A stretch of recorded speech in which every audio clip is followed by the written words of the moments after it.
Hello बच्चों। उम्मीद करता हूँ आप लोग सभी बढ़िया होंगे। तो बच्चों, मैं निखिल बंसल पीसीपी से आप लोगों के लिए जेई मेन का 28 जनवरी की सेकंड शिफ्ट के सोल्यूशन लेकर आया हूँ। स्टार्ट करेंगे मैथ्स के साथ। तो बच्चों, इस वाली शिफ्ट में जितने भी अभी तक मैंने क्वेश्चन देखे हैं तो काफी रिपीटेड क्वेश्चन रहे हैं इस वाली शिफ्ट में। तो आप लोगों के लिए मैं 3 क्वेश्चन लेकर आया हूँ मैथ्स के, जिसमें कि 2 तो रिपीटेड टाइप क्वेश्चन ही है। तो आइए चलिए देखते हैं। तो पहला क्वेश्चन बच्चों बाइनोमियल थ्योरम का है, बहुत ही रिपीटेड क्वेश्चन है, आप लोगों को पता ही है कि बाइनोमियल थ्योरम से रिपीटेड क्वेश्चंस ही आते हैं। तो काफी बेसिक सा क्वेश्चन है, आइए देखते हैं, जिसमें आपको जीपी का यूज हो जाएगा। तो पहला क्वेश्चन कुछ ये था बच्चों, आपको find the sum of coefficients. Options मैं यहां पर नहीं दे रहा हूं, विदाउट ऑप्शंस हम लोग सॉल्व कर लेंगे। Find the sum of coefficients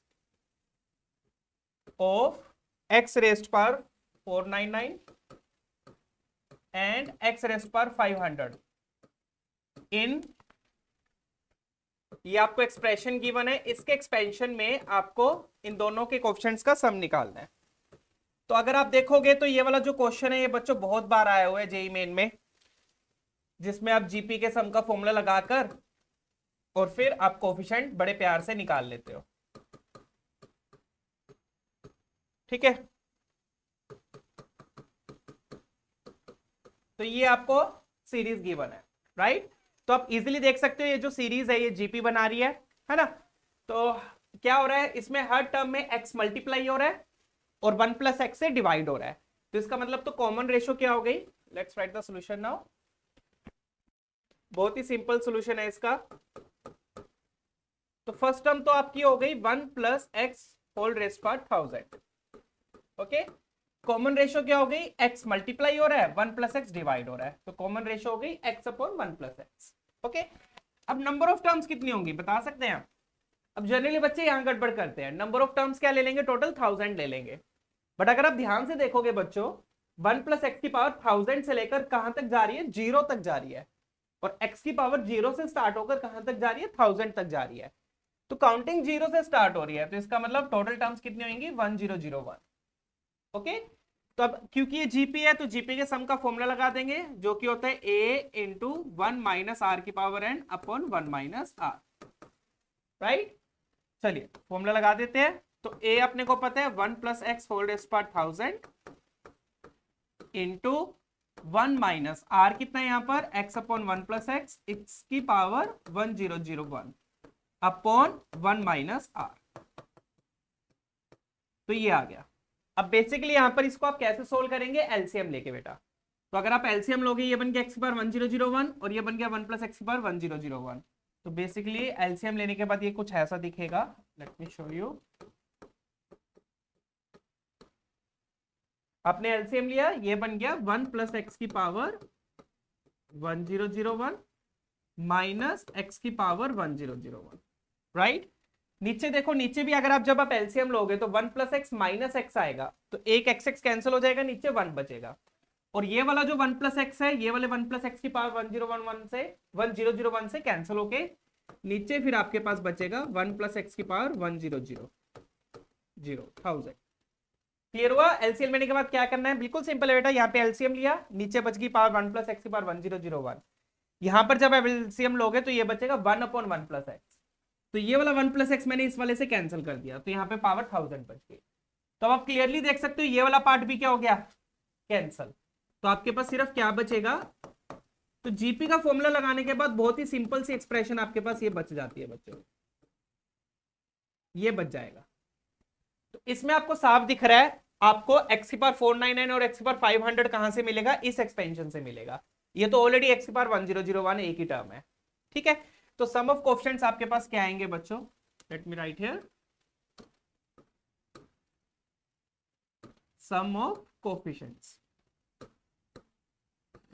क्या आएंगे, इसके एक्सपेंशन से मिलेगा। तो आपको एक्स की पावर 499 चाहिए, तो इसके एक्सपेंशन से आपको 499 कब मिलेगा, जब एक्स की पावर 499 हो जाएगी, मतलब 1001 सी 499। फिर 500 कब मिलेगा, 1001 सी 500। आपने अगर बाइनोमियल थ्योरम अच्छे से पढ़ा तो आप इजीली ये कोएफिशिएंट्स लिख सकते हैं। अब बेसिकली आंसर आपको यहां तक नहीं छोड़ना है, यहां पर आपका फॉर्मूला लगेगा, कौन सा formula, NCR plus NCR minus 1। यहाँ पे R 500 होगा क्योंकि R माइनस 1 499 है। तो कौन सा फॉर्मूला लगेगा, NCR प्लस NCR माइनस 1। तो ये बन जाता है बच्चों N प्लस 1 CR। तो फाइनली ये आपका आंसर है N plus NCR plus NCR minus 1 N plus 1 CR। Done. तो ये फॉर्मूला भी आप लोगों को पता होना चाहिए। तो काफी रिपीटेड क्वेश्चन है, अगर आपने PYQs कर रहे हैं तो ये वाला क्वेश्चन आप बड़े आराम से कर सकते हैं। चलिए अगला क्वेश्चन देखते हैं बच्चों। तो ये था बाइनोमियल थ्योरम का। अगला क्वेश्चन है बच्चों टेलीस्कोपिक सीरीज का, मैं आप लोगों के लिए लेकर आया हूं। मतलब मैं नहीं लेकर आया, जेई में आया हुआ है, तो मैं आप लोगों के लिए लेकर आ रहा हूं। अगेन रिपीटेड क्वेश्चन है। क्वेश्चन क्या दिया हुआ है आपको, ये दिया हुआ है सिग्मा R अपॉन R की power 4 plus R square plus 1। R कहां से कहां तक है, 1 से लेके 25 तक। इसकी वैल्यू दी हुई है आपको P/Q। And obviously where P and Q are coprime positive integers, मतलब कि आपको बिल्कुल प्रॉपर फ्रैक्शन में लिखना है, कैंसलिंग वैंसलिंग करके, कोप्राइम पॉजिटिव इंटीजर्स।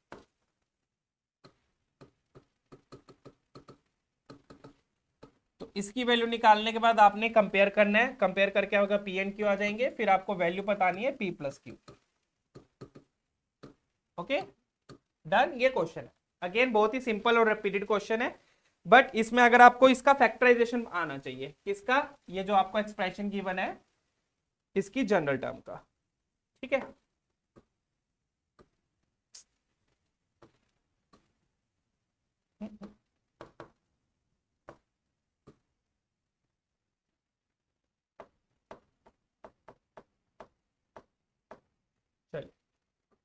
चलिए इधर काम नहीं कर रही है।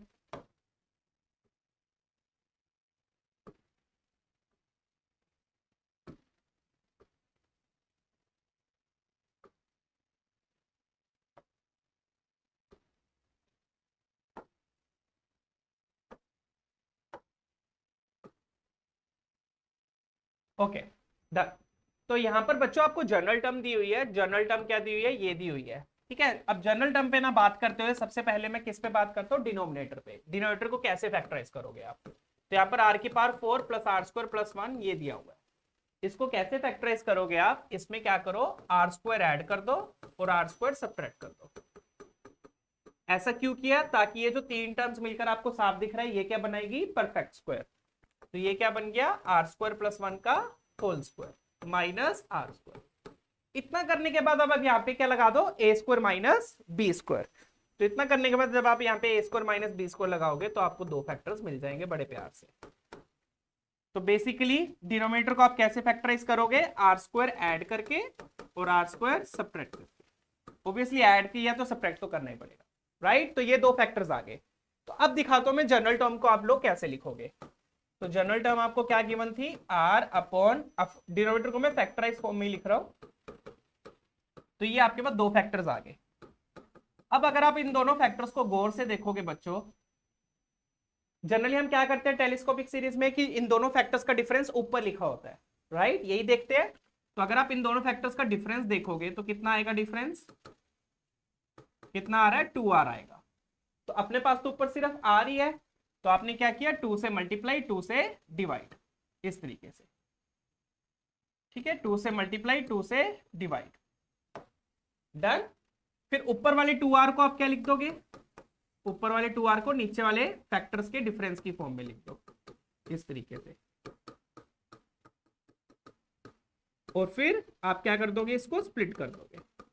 तो जैसे ही आप स्प्लिट करोगे तो आपको अपनी टेलीस्कोपिक सीरीज में नजर आ जाएगा। डन, क्लियर है ना बिल्कुल। तो डिनोमिनेटर को इस तरीके से फैक्टराइज कीजिए, दोनों का डिफरेंस 2R है, बट ऊपर अपने पास सिर्फ R है, तो आपने 2 से मल्टीप्लाई डिवाइड किया, फिर 2R को वापस इन दोनों के डिफरेंस में लिख के स्प्लिट कर दो, राइट। तो स्प्लिट करेंगे तो एक बार ये कैंसिल हो जाएगा, बचेगा 1 upon R square plus 1 minus R, और एक बार आपके पास ये बच जाएगा R square plus 1 plus R। तो ये आपके पास जनरल टर्म आ गई। अब उसके बाद सम निकालना है। सम निकालना तो बिल्कुल इजी है। अब इसके बाद मैं वापस यहाँ पे लिख देता हूँ, TR क्या है अपने पास, half times 1 upon R square plus 1 minus R minus 1 upon R square plus 1 plus R। फिर यहाँ पर आप T1 कैसे निकालोगे, R को 1 पुट करके, R को आपने 1 पुट किया तो आपके पास 1/1 आ गया, यहाँ पे 1 पुट किया तो 1/3 आ गया। फिर r को 2 पुट किया, 2 पुट करोगे तो ये आ जाएगा, यहाँ पर आ जाएगा 3 एंड ये बन गया 7। तो इस तरीके से आप लोग पुट करते जाओगे तो आपको साफ दिख रहा है, ऐसे डायगोनली टर्म्स क्या होती जाएगी, कैंसल। कहां तक पुट करना है हमें, हमें पुट करना है 25 तक, ठीक है। तो T25 यहां पर लिख लेंगे अब, ठीक है। तो T25 आपका कितना आ जाएगा, 25 का स्क्वायर हो गया 625, 625 में 25 सब्ट्रैक्ट किया 600, 600 प्लस 1 601। यहां पर आ जाओ, 25 का स्क्वायर 625, 25 ऐड किया 650, 1 ऐड किया 651। तो टर्म्स डायगोनली कैंसिल होती जाएंगी, कैंसिल होने के बाद बस आपके पास सम आ गया। सम कितना आ गया फिर आपके पास, S25 that will be equal to, कौन कौन सी टर्म बचेगी, एक तो ये वाली फर्स्ट टर्म और एक है आपके पास लास्ट टर्म। डन। तो क्या बचा अपने पास, 1 माइनस 1/651। तो एलसीएम एलसीएम लेंगे, एलसीएम लेने के बाद आपके पास ये आ जाएगा 650 अपॉन 651, कैंसिलिंग की तो ये बन गया 325 upon 651। Done. And obviously I think ये दिख रहे दोनों ही को प्राइम है, राइट। तो दोनों का सम निकाल लो, आपके पास आंसर आ जाएगा। क्लियर। तो ये आपका P अपॉन Q फॉर्म हो गई। तो यहां से अपने पास P प्लस Q कितना हो गया बच्चों, 325 plus 651 that will give you 976 will be your answer. तो ये था बच्चों सेकंड क्वेश्चन। अगेन ये रिपीटेड क्वेश्चन है, बस इसमें आपको इसका फैक्टराइजेशन आना चाहिए डिनोमिनेटर का, बाकी क्वेश्चन बिल्कुल सिंपल है, ठीक है। चलिए एक और क्वेश्चन देख लेते हैं। अब तीसरा क्वेश्चन मैं लेकर आया बच्चों इंटीग्रेशन का। ये भी काफी अच्छा क्वेश्चन है, बट अगर आप इसको स्टेप बाय स्टेप करोगे तो आपको इजी लगेगा। हालांकि मुझे एग्जैक्ट क्वेश्चन नहीं पता, नंबर्स भी थोड़े बहुत इधर उधर हो सकते हैं क्योंकि मेमोरी बेस्ड क्वेश्चन है, बट स्टिल मैं आपको कॉन्सेप्ट बता देता हूँ क्या कॉन्सेप्ट यूज होगा इस क्वेश्चन में, ठीक है। इस टाइप का कुछ दिया हुआ था, मेरे पास पूरा क्वेश्चन नहीं है। तो लिमिट्स हमारे पास -π/2 से π/2 तक। तो इसमें वो प्रॉपर्टी लग जाएगी -a to a वाली में, ठीक है। तो -a to a जब लिमिट्स होती है तो हम क्या करते हैं, 0 से π/2 और ये बन जाएगा 3 प्लस fx को वैसे ही रहने दो, fx plus f of minus x plus f of minus x, मतलब 3 plus greatest integer of minus x upon 3 plus sine of minus x हो जाता है बच्चों minus sine x, but cos of minus x cos x ही रहेगा, उसमें कोई फर्क नहीं आएगा।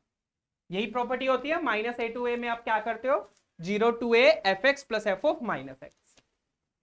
ये प्रॉपर्टी लगाने का फायदा क्या है, लिमिट आपकी छोटी हो गई है। डन।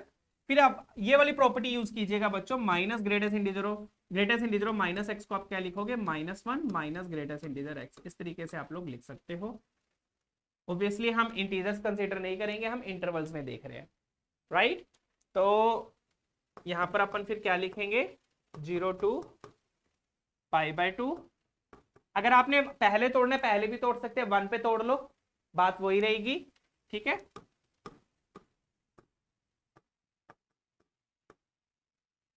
तो बच्चों अगर आपको मैं सीधा दिखा दूं, तो अगर हम सीधी बात करें, अब हम सबको पता है 0 से π/2 के बीच में साइन की वैल्यू क्या होगी, 0 से 1, तो उसका ग्रेटेस्ट इंटीजर 0 हो जाएगा, ठीक है। कोस एक्स 0 से 1 में भी अगेन 0 से π/2 के बीच में भी अगेन 0 से 1 रहेगा, तो ये भी 0 हो जाएगा, ये भी 0 हो जाएगा। बचा माइनस साइन एक्स मतलब -1 से 0, -1 से 0 में ग्रेटेस्ट इंटीजर -1 हो जाएगा। डन है, क्लियर। तो डायरेक्टली अब मैं वैल्यू लिख देता हूं, तो यहां पर अपने पास बचेगा 3 + 0 + 0, 0 से π/2 के बीच में। इसको अभी नहीं तोड़ेंगे क्योंकि इसकी 1 के बाद वैल्यू चेंज हो जाएगी, इसको 1 पे, लिमिट्स को 1 पे तोड़ना पड़ेगा। इसके लिए यहां पर क्या आ जाएगा, 3 - 1 + 0, ये आ गया, ठीक है। और अगर मैं चाहूं तो इसकी वैल्यू ये लिख सकता हूं, -1 माइनस ग्रेटेस्ट इंटीजर एक्स। तो फाइनली मेरे पास क्या बच गया बच्चों, 3 plus greatest integer x upon 3, इसको ये लिख दो -1 माइनस ग्रेटेस्ट इंटीजर एक्स, तो ये बन जाएगा 2 minus greatest integer x upon 2, ये आ गया, चेक कर लीजिए। डन। अब इसको अपना 1 पे तोड़ना पड़ेगा आपको। अब आप क्या करो, 0 से 1 ले लो, 0 से 1 में ग्रेटेस्ट इंटीजर तो 0 हो जाएगा, फिर 1 से पाई बाय 2 में ग्रेटेस्ट इंटीजर 1 हो जाएगा। चलिए करके देख लेते हैं, या अगर आपने थोड़ा एलसीएम लेना एलसीएम ले लो, नहीं तो डायरेक्टली कर लो चाहे, तो डायरेक्टली ही कर लेते हैं इसको। आई क्या आ गया,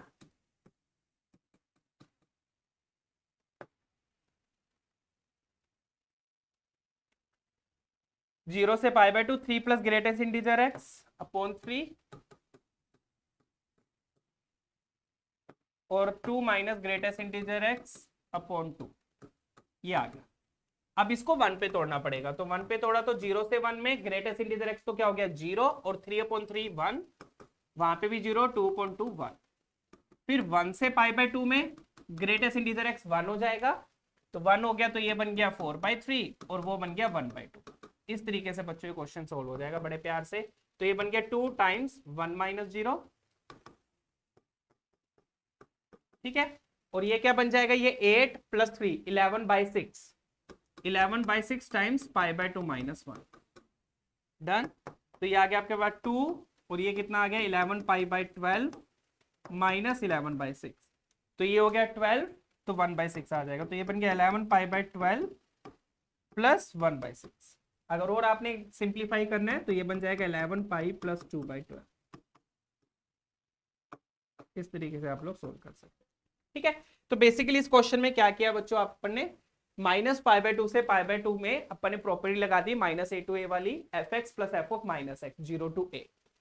अब 0 टू पाई बाय 2 में ग्रेटेस्ट इंटीजर साइन एक्स भी 0 हो जाएगा, ग्रेटेस्ट इंटीजर कोस एक्स भी 0 हो जाएगा, greatest integer minus sine x -1 हो जाएगा, डन। उसके बाद फिर ग्रेटेस्ट इंटीजर एक्स के लिए आपको 0 1 पे तोड़ना पड़ेगा, 0 से 1 फिर 1 से पाई बाय 2, इस तरीके से, डन। अब आगे नेक्स्ट सब्जेक्ट के टीचर आएंगे और कुछ क्वेश्चंस आपके साथ डिस्कस करेंगे। That's all for maths for now.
Hello students. तो इस आज 28 जनवरी की इवनिंग शिफ्ट के फिजिक्स के क्वेश्चंस हैं, तो वो हम डिस्कस कर रहे हैं।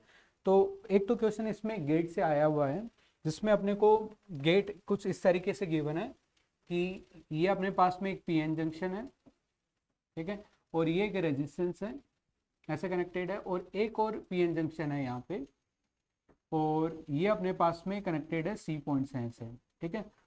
और यहाँ पे अपने को गिवन है कि ये +5 वोल्ट है और ए और बी इनपुट है, ठीक है।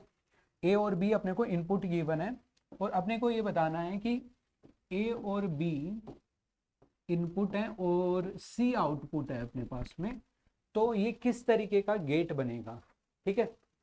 तो जैसे हम बनाते हैं कि अपने पास में जब भी यहाँ पे ए पे पोटेंशियल होगा +5, तो हम इसको एज 1 लेंगे, और जब भी 0 होगा तो हम इसको 0 लेंगे, ऑन ऑफ वाला सिचुएशन है। तो एक बार हम इसका ट्रुथ टेबल बना लेते हैं। तो मैं पहले दोनों को 0 ले लेता हूँ, है ना। अगर ये दोनों 0 हैं तो क्या होगा कि करंट इससे फ्लो होगा, और ये अपने पास में आइडियल सिचुएशन में कोई रेजिस्टेंस ऑफर नहीं करते हैं, तो इसलिए पूरा का पूरा पोटेंशियल ड्रॉप यहीं पे हो जाएगा। तो सी पे अपने पास में आउटपुट आएगा 0। ठीक है, अगर मैं ले लेता हूँ लेट्स सपोज पहले वाले को 0 ले लिया और दूसरे वाले पे पोटेंशियल डिफरेंस, यहाँ पे पोटेंशियल ले लिया +5, तो ये तो हो गया अपने पास में ये पोटेंशियल इसके ऊपर तो इक्वल हो गया, तो इधर से तो करंट फ्लो नहीं होगा।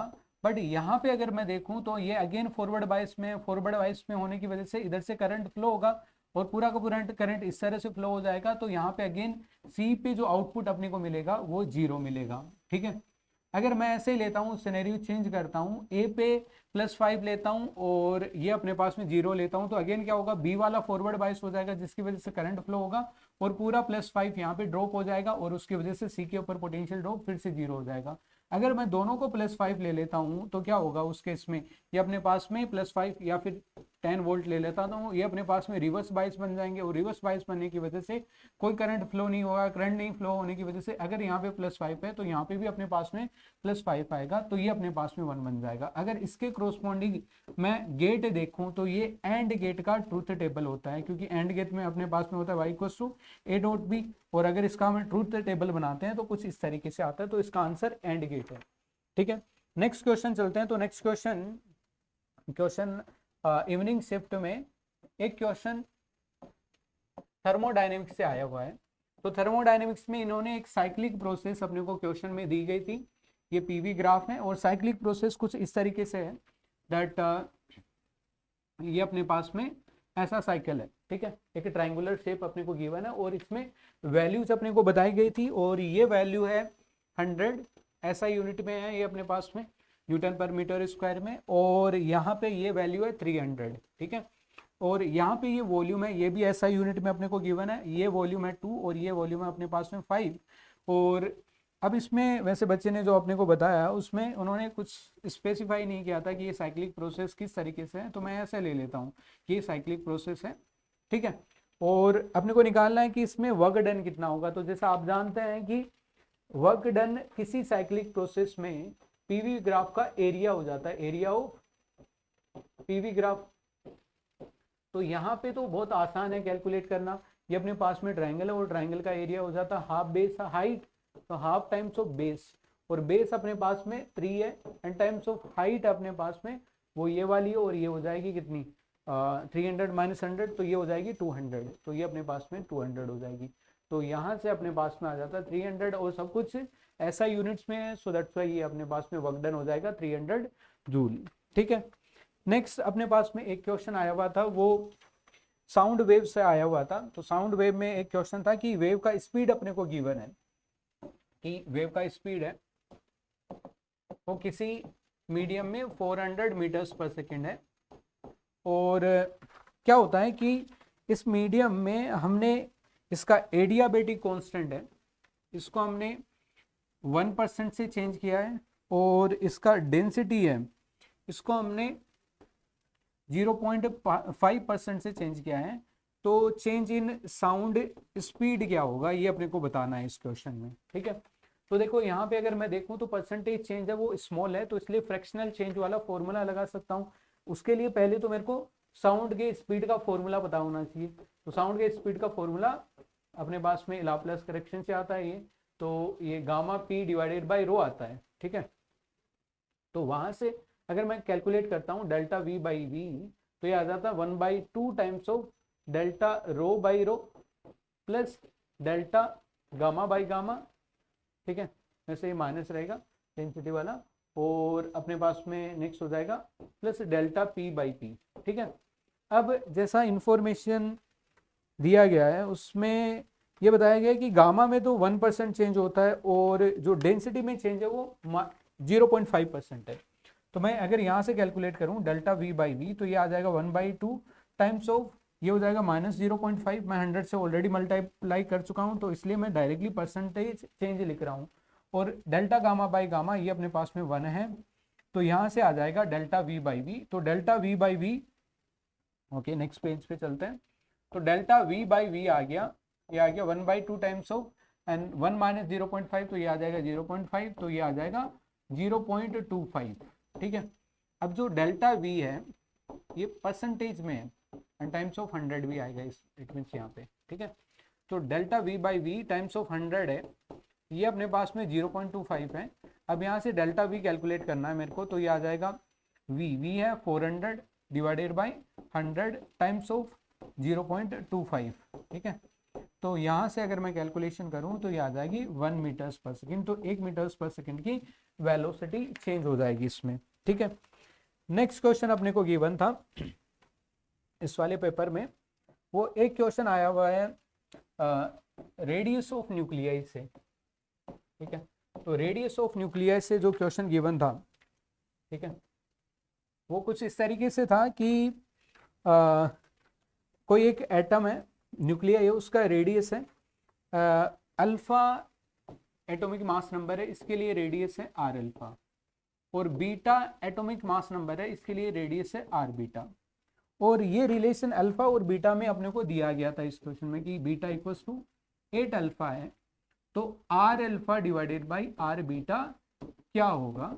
यहाँ पे अल्फा और बीटा एटॉमिक मास नंबर है। जैसा आप जानते हैं कि जो न्यूक्लियस का रेडियस होता है वो एटॉमिक मास के पार की एटॉमिक मास की 1/3 पार के प्रोपोर्शनल होता है ना। जो रेडियस होता है वो अपने पास में आता है k times of a to the power 1/3, ठीक है। जैसे हम एटॉमिक जब न्यूक्लियर का साइज बताते हैं तब ये कवर करते हैं। तो यहाँ से आ जाएगा r alpha divided by r beta is equals to a alpha divided by a beta to the power 1/3। अब अपने को ये ऑलरेडी बताया गया है कि बीटा 8 अल्फा है, बीटा का जो एटॉमिक मास नंबर है that is 8 times of mass of the alpha. तो वहाँ से अगर हम कैलकुलेशन करें सो ये आ जाएगा ए अल्फा ही रख लेता हूँ इसको मैं, and then this is 8 times of a alpha to the power 1/3, तो ये आ जाएगा अपने पास में 1/2। So from here we can say that the r alpha divided by r beta 1/2 के इक्वल है, ठीक है। अब एक और क्वेश्चन इस पेपर में आया था, वो फ्रीक्वेंसी से रिलेटेड है, जिसमें अपने को एक मास, दो मासेस गिवन है ऐसे, एक मास है 1 kg का और दूसरा मास है 0.2 kg का, ठीक है। ये दोनों मासेस के स्प्रिंग कांस्टेंट की स्प्रिंग के साथ में कनेक्टेड है और किसी फ्रिक्शनलेस सरफेस पे रखे गए हैं, एंड के स्प्रिंग कांस्टेंट अपने को इस क्वेश्चन में दिया गया था 150 न्यूटन पर मीटर, और सब कुछ ऐसा यूनिट्स में यहाँ पे गिवन है। अपने को ये बताना है कि इसकी एंगुलर फ्रीक्वेंसी क्या होगी जब मैं इसको स्ट्रेच करके छोड़ूंगा। तो जैसे मैं इस वाले को दोनों को ऐसे पुल करूंगा और जैसे रिलीज करूंगा तो ये ऑसिलेशंस करेंगे यहाँ पे, ठीक है। अब देखो जैसे अपने पास में single mass spring mass system होता है तो उसके लिए तो टाइम पीरियड t = 2π√m/k आ जाता है, और जो ओमेगा होता है वो √k/m हो जाता है। बट यहाँ पे अपने पास में दो मासेस स्प्रिंग से कनेक्टेड है, तो उस केस में हम रिड्यूस मास सिस्टम का यूज करते हैं, और वहां पे जो ओमेगा होता है ना, तो जैसे वहां पे तो अपने पास में सिंगल मास में तो बनता है √k/m, और यहाँ पे ये बन जाता है √k/μ, और म्यू होता है उसको हम रिड्यूस मास बोलते हैं, और ये होता है m1m2 divided by m1 + m2। इसका हम डायरेक्टली यूज कर सकते हैं यहाँ पे, तो म्यू हो जाएगा m1m2, तो m1m2 कितना हो जाएगा 1 टाइम ऑफ 0.2, तो ये तो हो जाएगा 0.2 डिवाइडेड बाई 1 + 0.2, तो ये हो जाएगा 1.2, तो ये आ जाएगा 0.2 डिवाइडेड बाई 1.2, तो 2 डिवाइडेड बाई 12 1/6 आ गया अपने पास में। तो ओमेगा का वैल्यू कैलकुलेट करेंगे तो √k है अपने पास में 150 डिवाइडेड बाई 1/6, ठीक है। तो ये हो जाएगा √900, ठीक है, और √900 यहाँ से आ जाएगा 30 रेडियन पर सेकेंड। तो ये अपने पास में इसका एंगुलर फ्रीक्वेंसी आ जाएगा। बाकी क्वेश्चन आपको नेक्स्ट टीचर करवाएंगे, ठीक है। Thank you.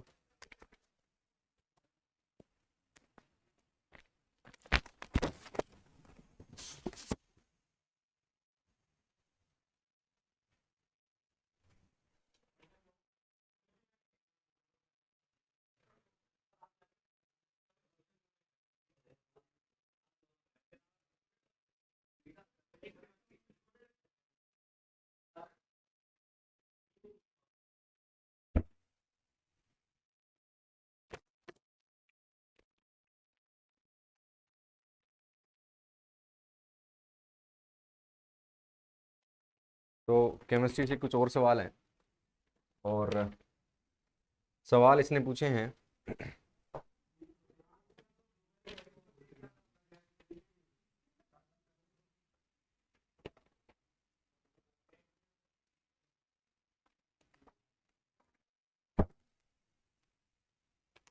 सवाल एक तो थोड़ा डीप लोग और कोऑर्डिनेशन केमिस्ट्री को इसने मिक्सअप करने की कोशिश करी है। पूछा कि स्कैंडियम प्लस 3 है, एक तो स्कैंडियम प्लस 3 है और मैंगनीज प्लस 3 है और Cr प्लस 2 है और इसके अलावा Fe प्लस 3 है। ये कुछ आयोन्स हैं और कहता है कि इनमें number of iso electronic species जो हैं, number of iso electronic species, number of iso electronic species जो हैं, एक सेकेंड,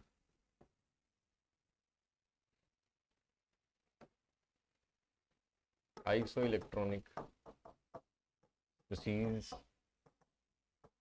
वो n है। और उसके बाद में ये कहता कि ये जो n है ना, ये n की वैल्यू जो है वो एक कॉम्प्लेक्स दिया गया, फॉर्मूला दिया है उसका, मॉलिक्यूलर फॉर्मूला कि CONH3 Cl3 और En होल ट्वाइस। इसको जब हम एक्सिस AgNO3 से ट्रीट करवाते हैं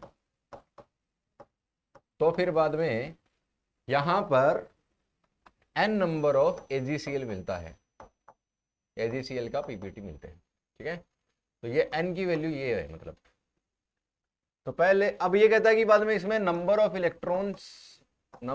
इलेक्ट्रॉन्स इन T2G सेट बताना है और किसमें बताना है, इस कॉम्प्लेक्स में बताना है, ठीक है। तो बात ऐसी है, देखो इसमें इलेक्ट्रॉन कितने हो जाएंगे, 21 माइनस 3 18 हो जाएंगे, ठीक है। यहाँ मैंगनीज में कितने हो जाएंगे, 25 माइनस 3 22 हो जाएंगे। यहाँ 24 माइनस 2 22 हो जाएंगे। 26 माइनस 3 23 हो जाएंगे। मतलब number of iso electronic species इसमें 2 है। तो मतलब n की वैल्यू यहाँ पर आती है कितनी, 2 का मतलब AgCl का पीपीटी कितना मिलेगा, 2। अगर AgCl के 2 पीपीटी मिल रहे हैं तो हम कह सकते हैं कि इसका फॉर्मूला होगा, फॉर्मूला ऑफ कॉम्प्लेक्स जो होगा वो कैसे बनेगा, इसका कुछ जिसमें 2 Cl के मॉलिक्यूल बाहर हो, 2 एटम बाहर होंगे, ठीक है।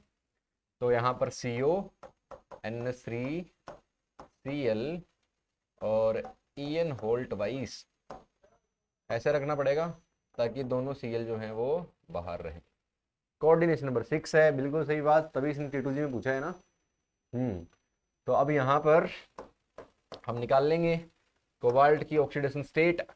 कोबाल्ट की ऑक्सीडेशन स्टेट आ जाएगी इसमें +3, ठीक है। कोबाल्ट की ऑक्सीडेशन स्टेट आ जाएगी यहाँ पर +3, ठीक है। +3 ऑक्सीडेशन स्टेट में कोबाल्ट जो होता है वो D6 होता है।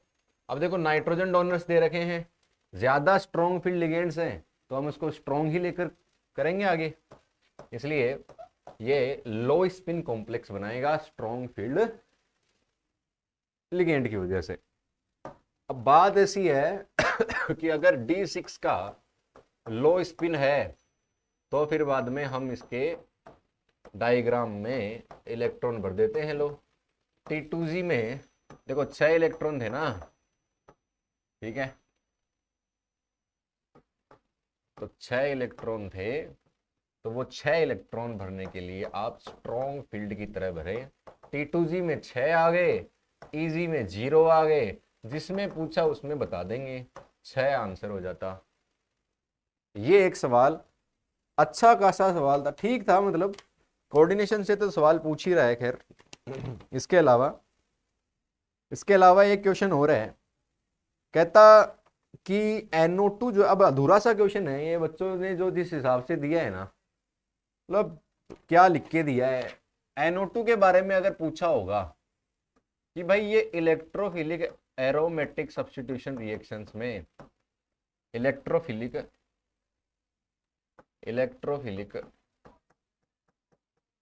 एरोमेटिक सब्स्टिट्यूशन रिएक्शन में, मतलब जो भी आपके ESR रिएक्शंस होती हैं, ESR जो रिएक्शंस होती हैं उन रिएक्शंस में NO2 का क्या रोल है, मतलब ये उसको एक्टिवेट करता है कि डीएक्टिवेट करता है। अब बात देखो ऐसी है कि अगर मान लो कभी किसी पर हम नाइट्रेशन करवाते हैं, या नाइट्रेशन की कुछ और भी मान लो, मतलब इलेक्ट्रोफिलिक सब्स्टिट्यूशन रिएक्शन है तो कोई भी इलेक्ट्रोफाइल लिया, ठीक है, अगर NO2 जुड़ा हुआ है तो उसका तो -M इफेक्ट लगेगा, -M इफेक्ट लगेगा तो फिर बाद में ये तो इसको डीएक्टिवेट कर देगा।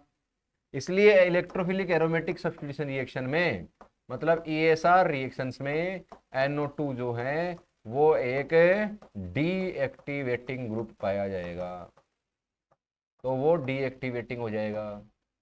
बात ऐसी है, ठीक है। अब आगे चलते हैं। एक और सवाल है केमिस्ट्री से ही, कहता कि देखो इसका आप ब्रोमिनेशन करवाओ, Br2H करवाओ तो Br2H करवा देते हैं। यहां पर हम इसका रेडिकल बनाएंगे एलाइलिक पोजीशन पर, ठीक है। आप इसका रेजोनेटिंग स्ट्रक्चर भी बना सकते हो। अब आप इसमें क्या करें, यहां पर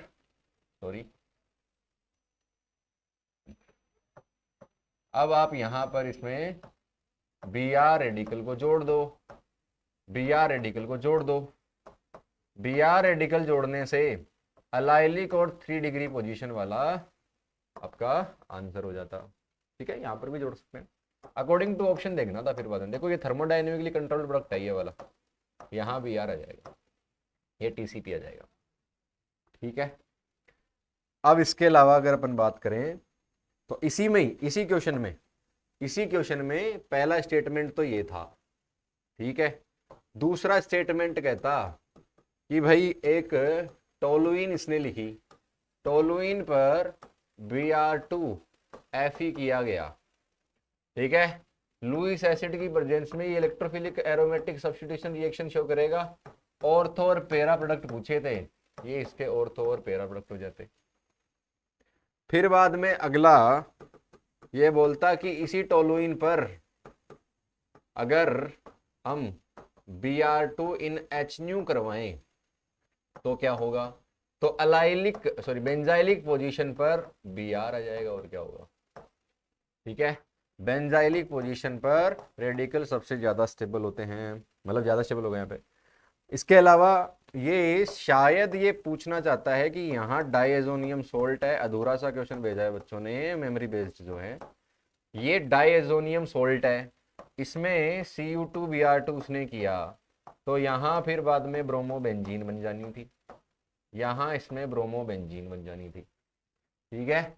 अब इनमें क्या सही पूछा था कि करेक्ट पूछा था कि इनकरेक्ट पूछा था, उसके अकॉर्डिंग आंसर हो जाता। ये कुछ क्वेश्चन केमिस्ट्री से पूछे गए हैं। अब आगे सर आएंगे।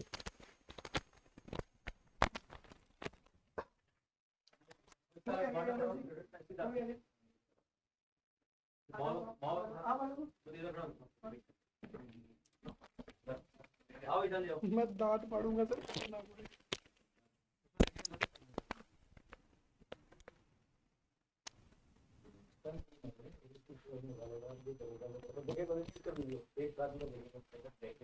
किस आदमी का देखेंगे?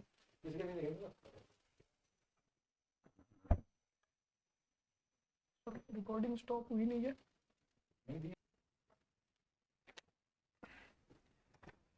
कुछ मैथ्स के क्वेश्चन डिस्कस करते हैं।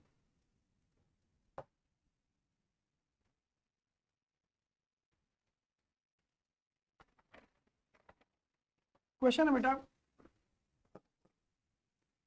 टी कोई सीरीज गिवन है, मुझे रखा है 6/3 की पावर 26, 10/3 की पावर 25, 10 × 2/3 की पावर 24,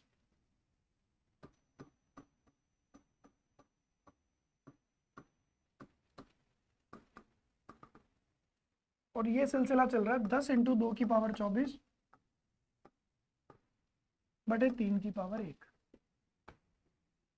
इस फर्स्ट टर्म को छोड़ देते हैं और यहां से यहां तक को सॉल्व करके देखते हैं। जस्ट बिकॉज ये 6 और 10 में कुछ कनेक्शन बैठ नहीं रहा, बट यहां से साफ दिख रहा है कि 10 × 2 10 × 2 की पावर 2 और सेम टू सेम 3 की पावर कम हो रही है, ज्योमेट्रिक प्रोग्रेशन है सिंपल सा। इसका सम निकाल के वैल्यू ऐड कर देते हैं। इसको सॉल्व कर लेते हैं, रेशियो देख लेते हैं पहले बिठाना, इसको ऐसे डिवाइड करके देखते हैं क्या बनेगा। 10 इंटू 2 अपॉन 3 की पावर 24 अपॉन 10 अपॉन 3 की पावर 25।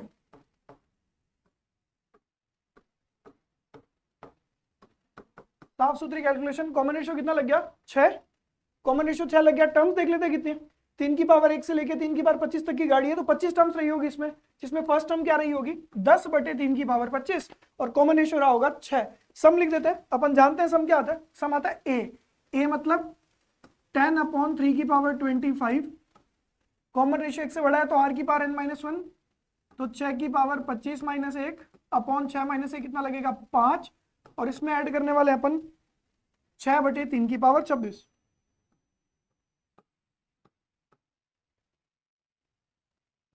पांच से 10 कितनी बार बोलेगा? 2 बार। 2 बटे 3 की पावर 25 को मल्टीप्लाई कराते हैं। ध्यान से देखो बेटा जी, ये 2 बच्चा, ये 3 कट के 3 की पावर 25 बच गया। ये बना 2 बटे 3 की पावर 25 प्लस 2 बटे 3 की पावर 25 इंटू 6 की पावर 25 माइनस 2 बटे 3 की पावर 25। 2 बटे 3 की पावर 25 से 2 बटे 3 की पावर 25 स्वाहा हो गया। 3 की पावर 25 ने 6 की पावर 25 को काट डाला और छोड़ा 2 की पावर 25, और 2 से गुणा होके हो गया 2 की पावर 26। तो ये एक क्वेश्चन था जीपी का, सिंपल सा। आगे बढ़ते हैं। एक क्वेश्चन आ रखा है अपने पास में, एलिप्स का क्वेश्चन है, और क्वेश्चन ने पूछ रखा है, कुछ तो डेटा गिवन था, मैं आपके लिए लिख देता हूं। वर्टेक्स गिवन थी, वर्टेक्स दे रखी थी बेटा जी 5, -2। फोकस गिवन था, फोकस गिवन था 3, -2। सेंटर गिवन है, सेंटर गिवन है 1, -2। लेंथ ऑफ लेटेस्ट रेक्टम पूछ रखा था। सबसे पहले तो लेंथ ऑफ लेटेस्ट रेक्टम का फॉर्मूला याद करते हैं। लेंथ ऑफ लेटेस्ट रेक्टम का फॉर्मूला होता है 2b² a। क्या होता है बेटा? 2b² a। आराम से अपन लिख लेते हैं। a क्या होता है बेटा जी? a होता है length of semi major axis, और b होता है length of semi minor axis. तो सर अगर सेमी मेजर एक्सिस और सेमी माइनर एक्सिस पता चल जाए तो अपन इस फॉर्मूले में वैल्यू रखे लेंथ ऑफ लेटेस्ट रेक्टम बता देंगे। एक सस्ता सुंदर टिकाऊ एलिप्स बना लेते हैं। सेंटर कितना बोला क्वेश्चन ने? 1, -2। फोकस कितना बोला? फोकस 3, -2। बच्चा जानता है सेंटर से फोकस के बीच की दूरी होती है AE। ये डिस्टेंस 2 दिख रही है, तो यहाँ पे AE की वैल्यू कितनी लिख देंगे? 2। वर्टेक्स कितना बोला बेटा? वर्टेक्स 5, -2। ये पॉइंट रहा।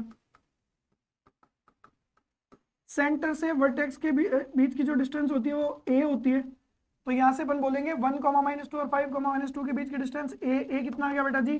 4। ए आ गया 4, ए आ गया 2, ए आ गया 4, यहां से ई की वैल्यू आ गई 1/2। इसेंट्रिसिटी आ गई अपने पास में। इसेंट्रिसिटी आ गई तो अपन जानते हैं b² होता है a² 1 - e²। तो यहां से b² हो गया a²।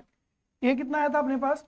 4, 4 का स्क्वायर बोलेंगे 16, 1 - e² हो जाएगा 1/4। b² की वैल्यू 16 इंटू 3/4। 4 से कितनी बार उड़ा? 4 बार। b² आ गया अपने पास 12। b² 12 आ गया।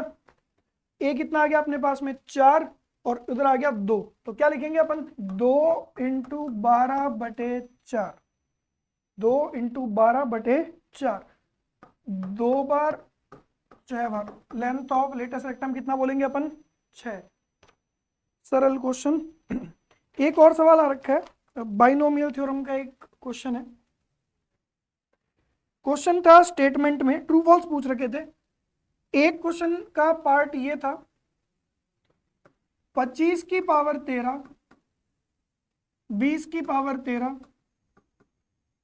8 की पावर 13,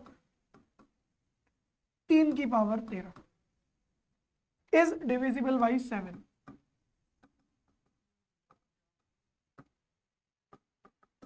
चलो बहुत ही सिंपल एक फॉर्मूला पढ़ा अपन ने बेसिक मैथमेटिक्स में, a की पावर n प्लस b की पावर n होता है। अपने काम की बात लिखते हैं a प्लस b, और यहां बहुत सारा कचरा आता है, उस कचरे को इकट्ठा करके साफ सुथरी बात लिख देता हूं, इंटीजर। और वो भी कैसा इंटीजर आएगा? पॉजिटिव, अगर ये पॉजिटिव टर्म्स है तो। क्यों ऐसा लिखा गया? अब ध्यान से देखो, दिस इज a की power n, this is b की पावर n। अच्छा सर क्या फायदा? बेटा 25 की पावर 13 और 3 की पावर 13 मिलके बनेंगे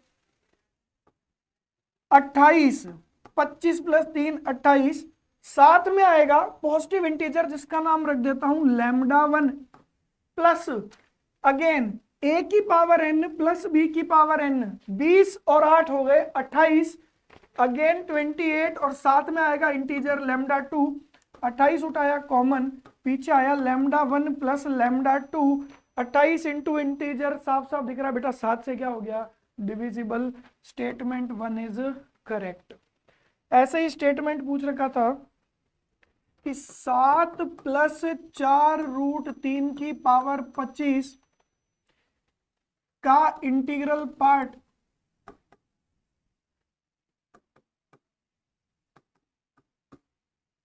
इवन है क्या? तो आई और एफ वाले मेथड से इसको सॉल्व कर लेते हैं।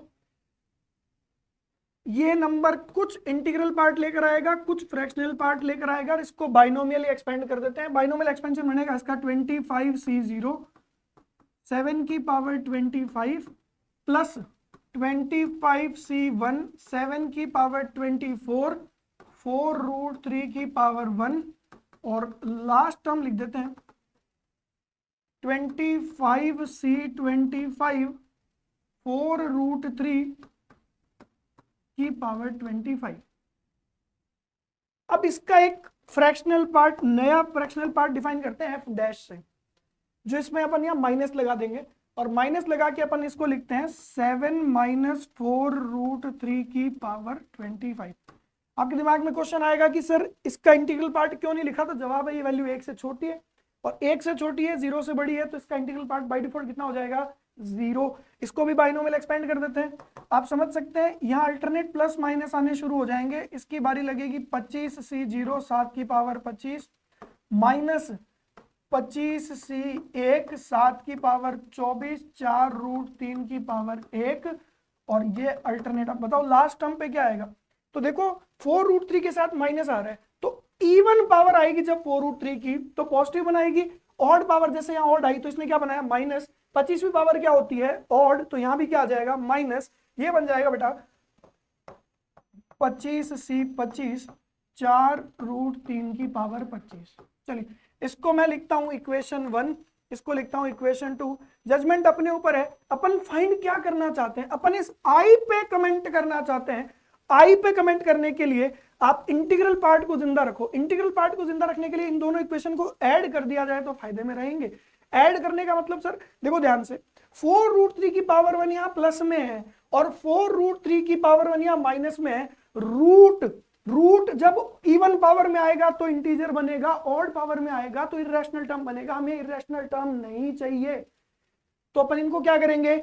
ऐड। जैसे ही अपन इनको ऐड करेंगे देखो क्या बनेगा, ये आई बनेगा, एफ बनेगा और एफ डैश बनेगा, और इसकी वैल्यू सामने। अब देखना, ध्यान से देखना बेटा कलाकारी, ये टर्म इसके साथ कितनी बार हो जाएगी? 2 बार।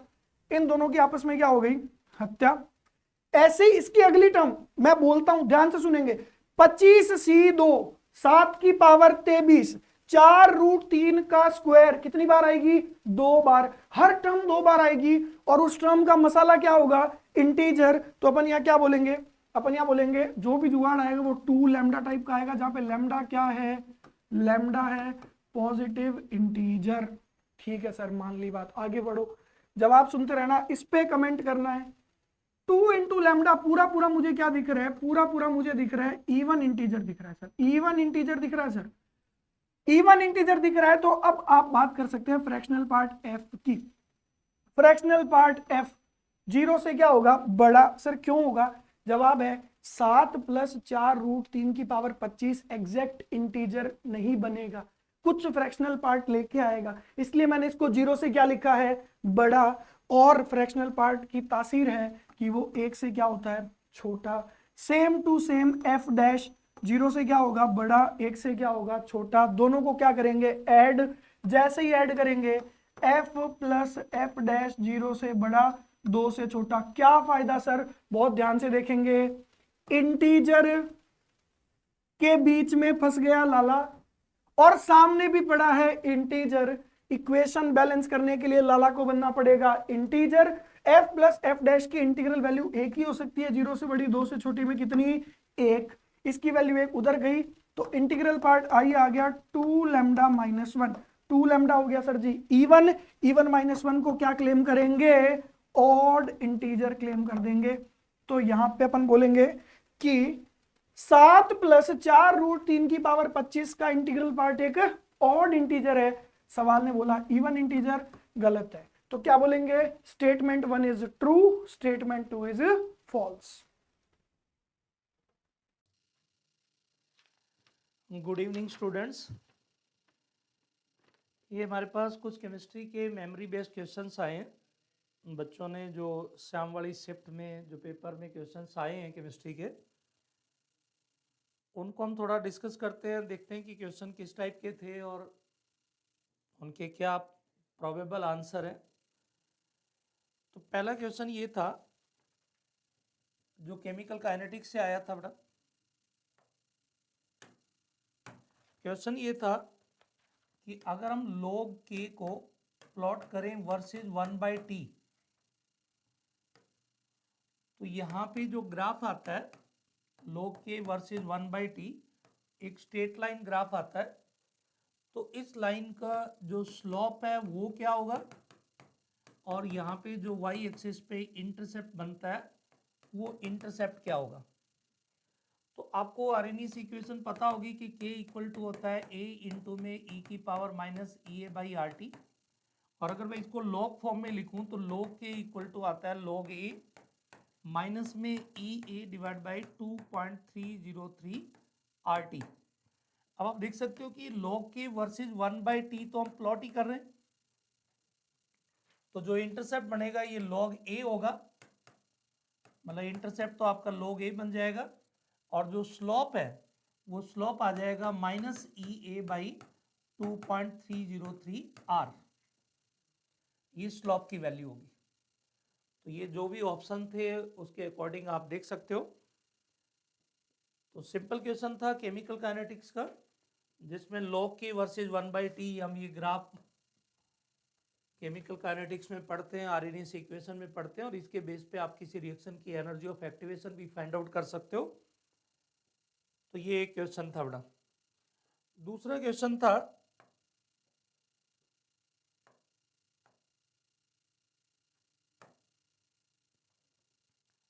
वो क्वेश्चन दिया था कि आपको 3 कॉम्प्लेक्सेस दे रखे हैं, एक MnBr4 2 नेगेटिव, दूसरा दे रखा है NiCl4 2 नेगेटिव, और एक दे रखा है NiCN4 2 नेगेटिव।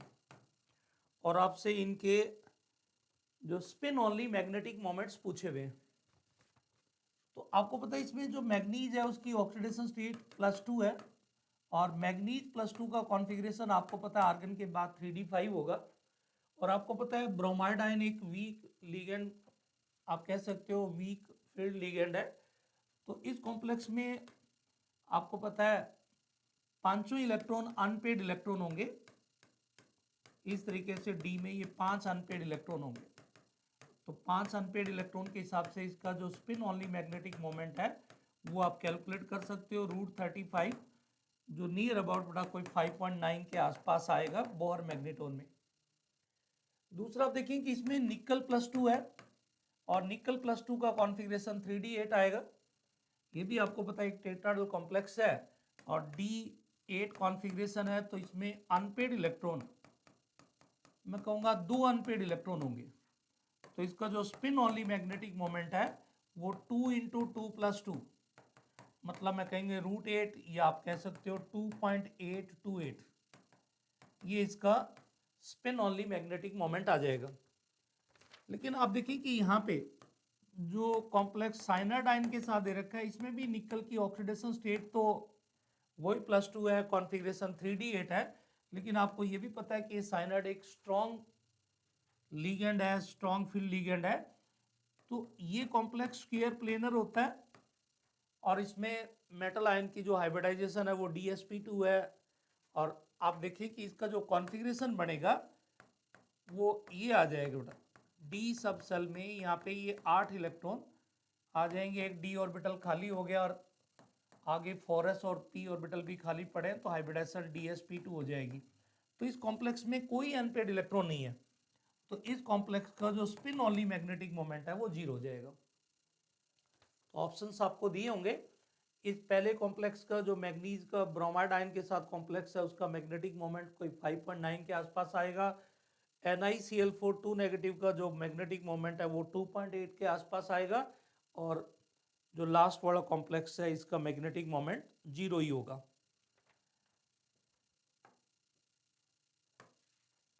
अब आप देखिए कि अगला क्वेश्चन आपको दिया था, ये नाइट्रोबेंजीन के बारे में दे रखा था कि अगर एक नाइट्रो ग्रुप बेंजीन रिंग के साथ लगा हो तो उसके बारे में स्टेटमेंट पहला और दूसरा था और इनके बारे में बताना था कि कौन सा सही है कौन सा गलत है। तो पहला स्टेटमेंट दे रखा था कि जो NO2 ग्रुप है it activates in electrophilic substitution reaction, मतलब NO2 group activate the benzene ring in electrophilic substitution reaction. तो आपको पता है ये जो ग्रुप है, क्योंकि इसका -I और स्ट्रॉन्ग -M इफेक्ट होता है जिसकी वजह से ये बेंजीन रिंग के ऊपर इलेक्ट्रॉन डेंसिटी कम कर देता है और उसकी वजह से आने वाले इलेक्ट्रोफाइल का अटैक मुश्किल हो जाता है। तो ये कहना कि ये ग्रुप बेंजीन रिंग को एक्टिवेट करता है ये गलत बात है, मतलब पहला स्टेटमेंट तो आपका गलत हो गया। दूसरे स्टेटमेंट में इसने कहा है कि ये जो NO2 ग्रुप है it deactivates in nucleophilic substitution reaction. तो आप देखिए कि अगर आपके पास कोई मान लो हेलोएरीन हो और उसके साथ बेंजीन रिंग भी मतलब उसके साथ NO2 ग्रुप भी लगा हो तो ये NO2 ग्रुप ना न्यूक्लियोफाइल के अटैक को आसान बनाता है, मतलब ये डीएक्टिवेट करने की बजाय इसको एक्टिवेट करेगा, क्योंकि जैसे ही यहाँ पे न्यूक्लियोफाइल आकर के अटैक करेगा रिंग के ऊपर नेगेटिव चार्ज आएगा। तो अगर ये नाइट्रो ग्रुप रिंग के साथ लगा होगा तो इस नेगेटिव चार्ज को ये डीलोकलाइज करने में हेल्प करेगा और आप कहें कि इस कार्बन आयन की जो स्टेबिलिटी होगी वो बढ़ा देगा ये NO2 ग्रुप। तो न्यूक्लियोफिलिक सब्स्टिट्यूशन रिएक्शन में NO2 ग्रुप रिंग को डीएक्टिवेट करने की बजाय एक्टिवेट करता है। तो मैं कहूँगा सेकंड स्टेटमेंट भी गलत है। तो ये दोनों ही स्टेटमेंट गलत स्टेटमेंट थे। तो ऑप्शंस में आपको सिलेक्ट करना था कि बोथ स्टेटमेंट आर रॉन्ग।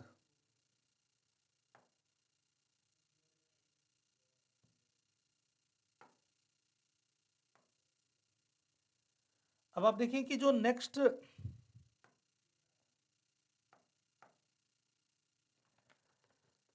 अगला क्वेश्चन है, एक आपको जो हाइड्रोजन हैलाइड है HF, HCl, HBr and HI, इनको अरेंज करना था in increasing order of their melting point and increasing order of their boiling point.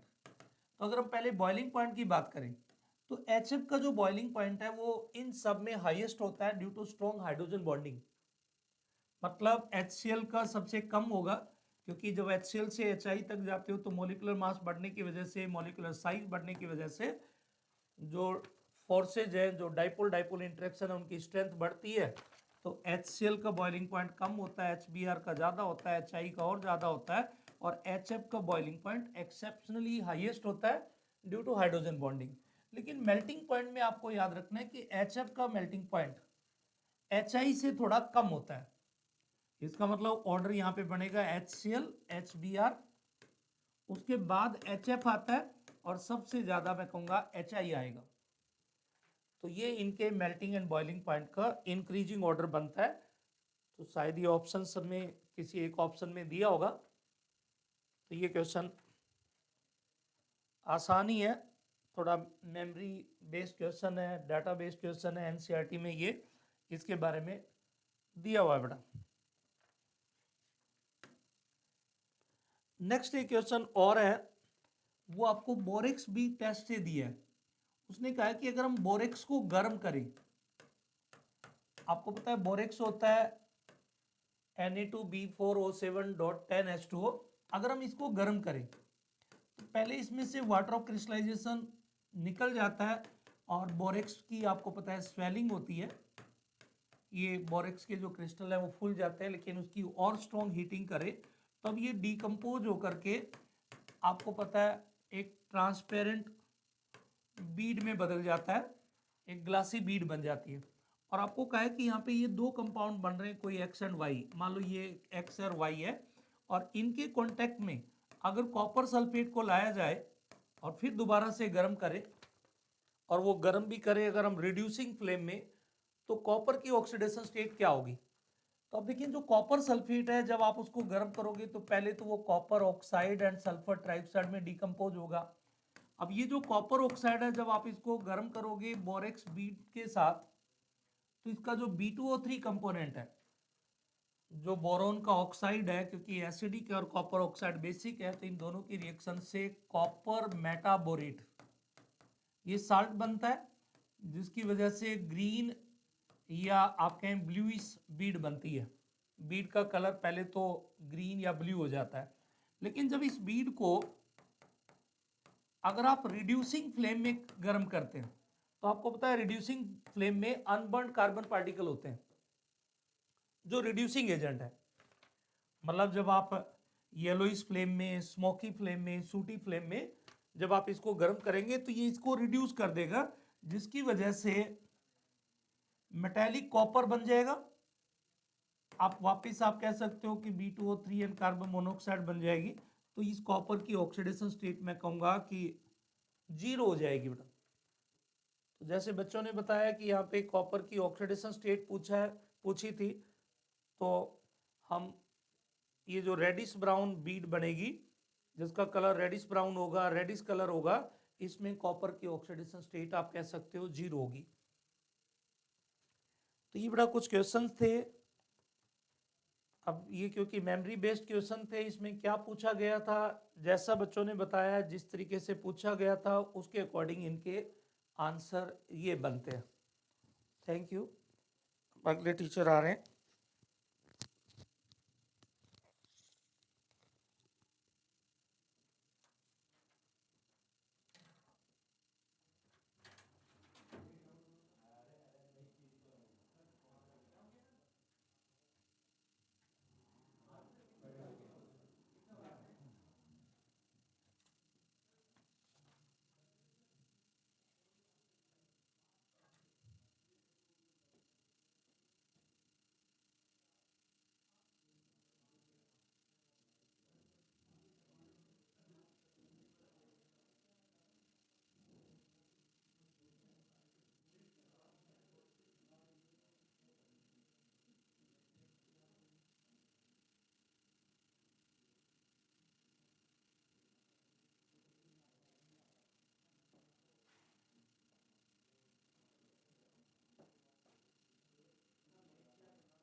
Hello hello hello.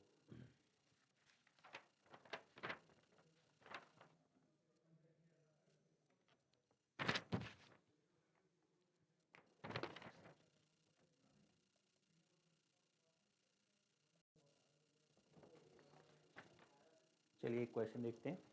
अपने पास इस शिफ्ट में एक क्वेश्चन आया है जिसमें हमें पूछा गया है विच is not measurable physical quantity. तो अपने पास क्वेश्चन कुछ ऐसा है कि कौन सी मेजरेबल फिजिकल क्वांटिटी दी गई क्वांटिटीज में से नहीं है। तो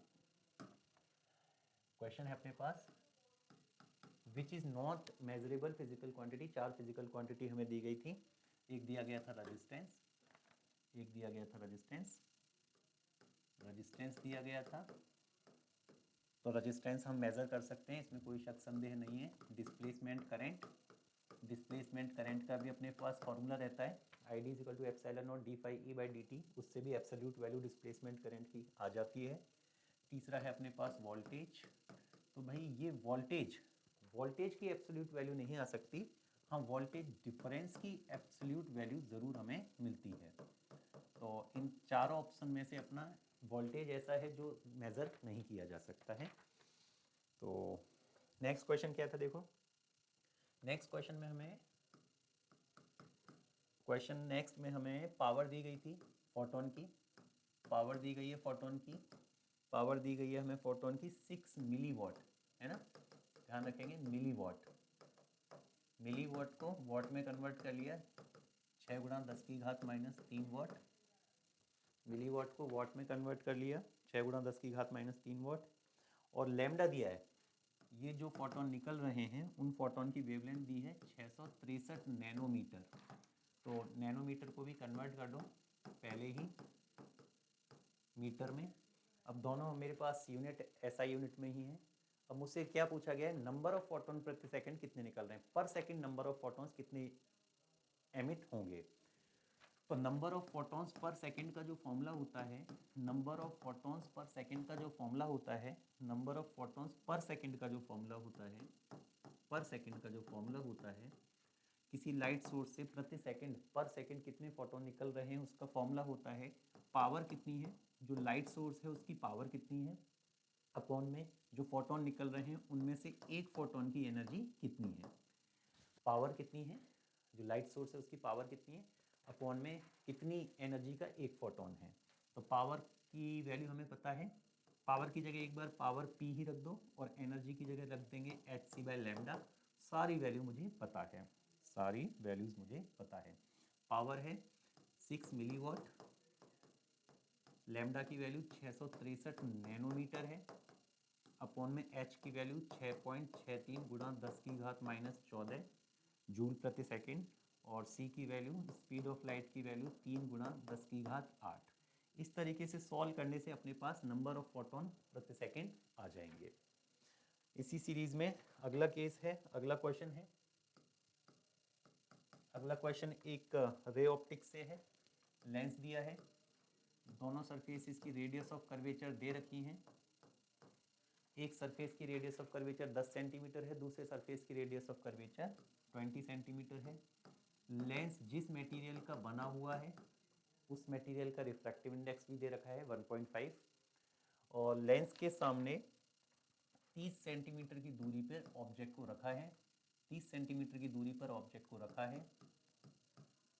इमेज कहाँ बनेगी ये पूछा गया है। तो मैं इमेज निकाल लूँगा कहाँ बनेगी, उससे पहले मैं एक काम करता हूँ, फोकल लेंथ पता कर लेता हूँ। दिए गए डेटा के आधार पे बेटा फोकल लेंथ हम इसकी पता कर लेते हैं। फोकल लेंथ कैसे पता करेंगे, फोकल लेंथ का मेरे पास फॉर्मूला होता है 1/f equal to mu minus 1 bracket में 1/r1 माइनस 1/r2। म्यू की वैल्यू कितनी है 1.5, 1.5 में से 1 जाएगा तो 0.5, ब्रैकेट में 1/r1, पहले सरफेस की रेडियस ऑफ कर्वेचर 10 सेंटीमीटर है, पॉजिटिव आएगी, इंसिडेंट रेस की दिशा में ही है रेडियस ऑफ कर्वेचर उसकी, माइनस दूसरे सरफेस की radius of curvature incident rays की दिशा के विपरीत दिशा में है इसलिए माइनस आएगा, तो -20। तो इसे सॉल्व करेंगे, तो सॉल्व होने के बाद ये आएगा 0.5, एलसीएम आ गया 20, 2 जा और 1 जा, तो यहाँ से आ जाता है 1/f इजिकल टू 3 × 0.5, 3 × 0.5 1.5 अपॉन में 20, या फिर इसे 3/40 भी कह सकते हैं। तो फ्रीक्वेंसी आ गई प्यारे बच्चों 40/3 सेंटीमीटर फ्रीक्वेंसी आ गई। तो मैं इमेज की डिस्टेंस पता कर सकता हूँ। लेंस के लिए फॉर्मूला होता है 1/ इमेज की दूरी बराबर आएगा 1/ ऑब्जेक्ट की दूरी इजिकल टू 1/ फोकल लेंथ। तो इमेज की दूरी पता नहीं, ऑब्जेक्ट की दूरी ज़रूर पता है। ऑब्जेक्ट की दूरी मेरे को 30 सेंटीमीटर दे रखी है और इंसिडेंट रेस के विपरीत दिशा में थी, इसलिए मैंने ऑब्जेक्ट की दूरी माइनस ले ली और वो माइनस और ये वाला माइनस मिला के प्लस कर दिया है, equal to 1/ focal length. Focal length positive होती है 40/3। बस यहाँ से सॉल्व करना है, 3/40 माइनस 1/30, एलसीएम आ गया 120, 4 3 3 3 9 माइनस 3 चौक, तो v की वैल्यू आ रही है 120/5 यानी कि 24 सेंटीमीटर, 24 सेंटीमीटर, 24 सेंटीमीटर। इसी तरीके से एक और क्वेश्चन है अपने पास, केटीजी का क्वेश्चन है। केटीजी से क्वेश्चन है, क्या है केटीजी से क्वेश्चन? मीन फ्री पाथ का है। प्रेशर दिया है, प्रेशर की वैल्यू हमें एग्जैक्टली पता नहीं चल पाई है, मैं पी ही लेके चल रहा हूँ। प्रेशर की कुछ वैल्यू दी गई थी, एक्स वाई जेड दी गई होगी, मैं पी ले लेता हूँ। प्रेशर दिया गया था, टेम्परेचर दिया गया था 31 डिग्री सेल्सियस। मेरे प्यारे बच्चों, जो टेम्परेचर दिया जाता है उसको एसआई यूनिट में कन्वर्ट करना होता है। 273 में 31 जोड़ देंगे और 273 में 31 जोड़ने पे हमें टेम्परेचर मिल जाएगा 304 केल्विन। केल्विन में कन्वर्ट कर लिया। और मुझे दिया था बोल्ट्जमैन कांस्टेंट की वैल्यू, ना भी दी जाती तो मुझे याद होती है, एसआई यूनिट में ये वैल्यू आती है। डायमीटर दिया है, इस तरीके से पाइप कंसीडर कर सकते हो, इसके अंदर जो मॉलिक्यूल चल रहे होंगे जिनके लिए मीन फ्री पाथ पूछा गया है, उन मॉलिक्यूल्स का डायमीटर दिया गया है। डायमीटर दिया गया है 5 एंगस्ट्रॉन। 5 एंगस्ट्रॉन को मैंने मीटर में कन्वर्ट कर लिया है। अब मुझसे मीन फ्री पाथ पूछ रहा है, क्या कह रहा है? Find mean free path, find mean free path, find mean free path. तो मेरे प्यारे बच्चों, मीन फ्री पाथ पता करने के लिए अपने पास फॉर्मूला रहता है। मीन फ्री पाथ का सिंबल मैं तो ये बनाता हूँ, बराबर होता है टेम्परेचर के टर्म्स में के बी टी अपॉन में √2 पाई डी स्क्वायर प्रेशर। तो k B T value 1.38 into 10⁻⁻23, temperature 304 kelvin दे ही रखा है। √2 की वैल्यू √2 ही रखो या 1.4 रख लेंगे, और पाई की वैल्यू 3.14 मल्टीप्लाई बाय डायमीटर का स्क्वायर, स्क्वायर करेंगे इस वैल्यू का 25 × 10⁻⁻20 इंटू प्रेशर। प्रेशर मुझे दिया नहीं है तो एक बार मैं पी ही छोड़ूंगा। इस तरीके से सॉल्व करने से मीन फ्री पाथ आ जाएगा और एसआई यूनिट आएगी मीटर। मीन फ्री पाथ इस तरीके से मिल जाता है। एक और क्वेश्चन है अपने पास, इसमें ऑर्डर ऑफ एनर्जीज पूछा है। अलग अलग तरीके से डेटा दे रहा है। ए वाले फोटोन का डेटा दिया है या इलेक्ट्रोमैग्नेटिक वेव का दिया है। ए इलेक्ट्रोमैग्नेटिक वेव्स दिए हैं, जिसमें से पहली जो इलेक्ट्रोमैग्नेटिक वेव है उसे ए कह रहा है। ए वाली वेवलेंथ, ए वाली वेव के लिए वेवलेंथ दी है 400 नैनोमीटर। 400 नैनोमीटर के आधार पर 400 नैनोमीटर के आधार पे 400 नैनोमीटर के आधार पे मैं इसकी एनर्जी निकाल सकता हूँ, ठीक है। और दूसरा दिया है इसने फ्रीक्वेंसी दी है, दूसरी कोई इलेक्ट्रोमैग्नेटिक वेव है, उस इलेक्ट्रोमैग्नेटिक वेव को बी कह रहा है और फ्रीक्वेंसी इसकी दे रहा है 10⁻16 सेकेंड इनवर्स। तीसरा वेव नंबर, तीसरी जो इलेक्ट्रोमैग्नेटिक वेव है उसका वेव नंबर दे रहा है 10⁻4 पर सेंटीमीटर, 10⁻4 पर सेंटीमीटर। सेंटीमीटर को मीटर में कन्वर्ट करूंगा तो 10⁻⁻ पर मीटर आ गया, ये पर मीटर। सेंटीमीटर को मीटर में कन्वर्ट कर लिया, सॉल्व करेंगे तो 10⁻6 आ गया। अब इसमें एनर्जीज निकालनी है, तो पहली वाली वेव की एनर्जी कैसे निकलेगी? पहली वाली वेव की एनर्जी निकलेगी hc/λ से। hc की value 6.63 into 10⁻34 into speed of light 3 × 10⁸ upon में लैम्डा। लैम्डा कितना दिया है? 400 नैनोमीटर। 400 नैनोमीटर। इस तरीके से एनर्जी आ जाएगी। यूनिट इसकी जूल आएगी, ऐसा यूनिट आएगी जूल। एनर्जी आ जाएगी पहली वाली की। अभी तुलना तो बाद में करेंगे जब बी और सी भी निकाल लें। बी की एनर्जी कैसे निकलेगी? बी की एनर्जी तो आसान है, HF से। H की वैल्यू 6.63 इंटू 10⁻34 इंटू फ्रीक्वेंसी दी है 10⁻16। यहाँ से एनर्जी आ जाएगी जूल में, एनर्जी आ जाएगी जूल में। और तीसरे में कैसे निकालोगे? देखो, तीसरे में, पहले में हमने बात कर ली, दूसरे में बात कर ली, तीसरे में कैसे निकालोगे? तीसरे में निकालने से पहले मैं आपको बता दूं, जो वेव नंबर होता है, प्रोपिगेशन कांस्टेंट उसको कहते हैं। वेव नंबर को ही प्रोपिगेशन कांस्टेंट कहते हैं, प्रोपिगेशन कांस्टेंट कहते हैं। इस के से डिनोट करते हैं, वेव नंबर को ही प्रोपिगेशन कांस्टेंट कहते हैं, के से डिनोट करते हैं। फॉर्मूला होता है 2π/λ। तो लैम्डा इज इक्वल टू कितना हो जाएगा प्यारे बच्चों? 2π में प्रोपिगेशन कांस्टेंट। तो एनर्जी कितनी आएगी सी वाले की? hc/λ से ही, hc की जगह hc, लैम्डा की जगह वैल्यू रखेंगे 2π/k। तो h की वैल्यू, वैसे तो h सब जगह कॉमन है, कांस्टेंट है, कैंसिल कर सकते हो आप। और कैंसिल कर सकते हैं 6.63 गुणा 10 की घात -34, ना भी लें इसको कोई इशू नहीं है। स्पीड ऑफ लाइट 3 गुणा 10 की घात 8, स्पीड ऑफ लाइट 3 गुणा 10 की घात 8, 3 गुणा 10 की घात 8। और प्रोपिगेशन कांस्टेंट मुझे दे रखा था प्यारे बच्चों, ऐसा यूनिट में कन्वर्ट मैं कर चुका था। ऐसा यूनिट में कन्वर्ट करने के बाद प्रोपिगेशन कांस्टेंट मुझे दिया था, वेव नंबर मुझे दिया था 10 की घात 6 पर मीटर। प्रोपिगेशन कांस्टेंट 10 की घात 6 अपॉन में 2 पाई की वैल्यू 6.28। इस तरीके से ये एनर्जी भी किस में आएगी प्यारे बच्चों? जूल में। ये एनर्जी भी किस में आएगी? जूल में। तो तीनों एनर्जीज के कैलकुलेशन करके हमें कंपेयर करना था कि कौन सी एनर्जी ज़्यादा है, कौन सी एनर्जी कम है। ऑप्शंस में रेशियो दे रखे थे, ऑप्शन दे रखे थे A is greater than, B is greater than C, और इस तरीके से ऑप्शन बना रखे थे। तीनों का हमें कंपैरिजन करना था और सही ऑप्शन मार्क करना था। Thank you.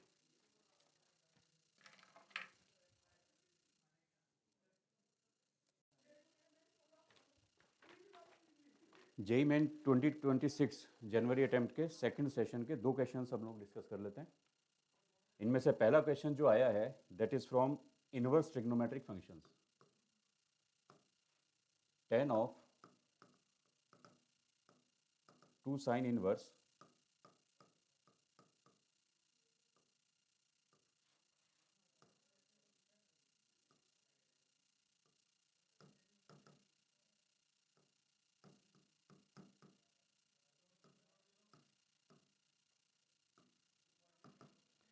देखिए इसे हमें सॉल्व करना है। तो सबसे पहले तो साइन इनवर्स और कॉस इनवर्स अगर दोनों हैं हमारे पास तो पहले तो दोनों को ही हम चेंज कर लेते हैं 10 में। 2 कॉमन, साइन इनवर्स 2 अपॉन √13, इसे आप लिख सकते हैं इट इज tan इनवर्स 2/3, और इसे भी अगर हम 10 में चेंज कर रहे हैं then it is tan inverse 1/3, and it is tan of 2 tan inverse 2/3 minus 1/3 upon 1 plus 2/3 into 1/3। tan inverse x minus tan inverse y की आइडेंटिटी यूज करो, then it is tan inverse 2 and tan inverse, इसको simplify करने पर आपको मिलेगा 3/11। Further अगर हम 2 tan inverse x की आइडेंटिटी यूज करें यहाँ पर तो ये बना tan of tan inverse 2 into 3/11 divided by 1 minus 9/121, means it is equal to finally 33/56, जो कि क्वाइट इजी प्रॉब्लम आया जेई में। Second problem is from parabola. एक पैराबोला दिया हुआ है y² इक्वल टू 8x,